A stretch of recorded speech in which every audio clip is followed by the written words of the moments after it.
खुल पाएगा बीजेपी का खाता, कांग्रेस ने कर दिया बड़ा दावा। गठबंधन के चलते बीजेपी को पड़ गए सीटों के लाले, कांग्रेस ने दे दिया झटका। लालू की पार्टी को टक्कर देने मोदी शाह ने चली नई चाल, मचाएंगे भौकाल। बिहार कांग्रेस अध्यक्ष अखिलेश प्रसाद सिंह से आगामी लोकसभा चुनाव को लेकर एक बड़ा दावा किया गया। उन्होंने कहा कि बिहार में भाजपा को एक भी सीट नहीं मिलने वाली है। उन्होंने कहा कि कांग्रेस उन सभी 3 सीटों पर भारी मतों से जीत हासिल करेगी जहां दूसरे चरण में वोट डाले गए हैं। बाकी बची 6 सीटों पर भी कांग्रेस बेहतर प्रदर्शन करेगी। कांग्रेस किसी एक जाति धर्म की पार्टी नहीं, देश में परिवर्तन की लहर चल रही है। यही कारण है कि भाजपा की परेशानी बढ़ गई है। उन्होंने कहा कि लोकतांत्रिक तरीके से जीते मुख्यमंत्री अरविंद केजरीवाल को गिरफ्तार किया गया। दिल्ली विधानसभा के पिछले 2 चुनाव में अरविंद केजरीवाल की पार्टी ने बेहतरीन प्रदर्शन किया। वह जिस मुद्दे को उठाते हैं, इससे सरकार परेशान हो जाती थी। दूसरी तरफ झारखंड के पूर्व मुख्यमंत्री हेमंत सोरेन को जेल में बंद कर दिया गया है।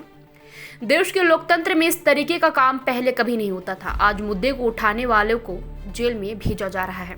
उन्होंने कहा कि भाजपा 400 पार का नारा दे रही, इसका क्या मतलब है? क्या संविधान को बदलना चाहती है? वो कामों के पूर्व विधायक अनंत सिंह को पैरोल दिया जाने पर कहा कि किसकी सरकार ने उनके घर में AK-47 रखकर फंसाया गया था।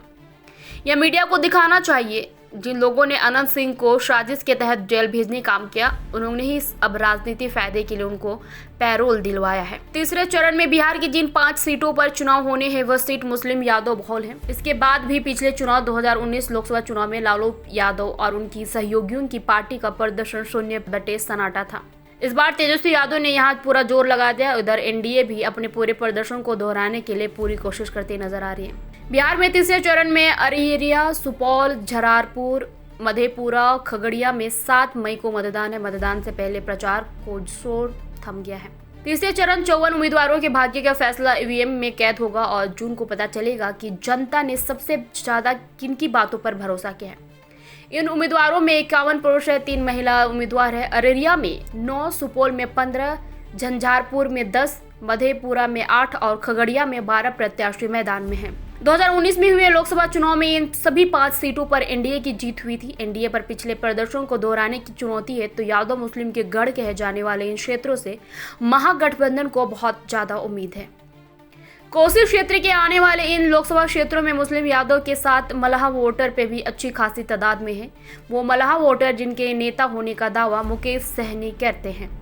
ये अलग बात है कि मुकेश सहनी आज तक कोई चुनाव नहीं जीत पाए। 2024 लोकसभा चुनाव में वह महागठबंधन के साथ है और तेजस्वी यादव के साथ हेलीकॉप्टर से घूम घूम कर प्रचार कर रहे हैं। इस चरण में सहनी की साख दांव पर है। 5 सीटों में 1 सीट पर VIP के भी उम्मीदवार मैदान में हैं। सीमांचल के अररिया में लोकसभा सीट में 40% से ज्यादा यादव और 32% मुस्लिम मतदाता हैं। इसके बाद भी 2019 में महागठबंधन यहाँ चुनाव हार गई थी। बीजेपी ने 1.37 लाख वोटरों के अंतर से जीत हासिल की थी। महागठबंधन एक बार फिर मय समीकरण के सहारे मैदान में है। बीजेपी के प्रदीप कुमार सिंह का RJD में शहनवाज आलम से मुकाबला है। लालू यादव के मय की यहाँ अग्नि परीक्षा है, तो बीजेपी पर पिछले प्रदर्शन को दोहराने की चुनौती है।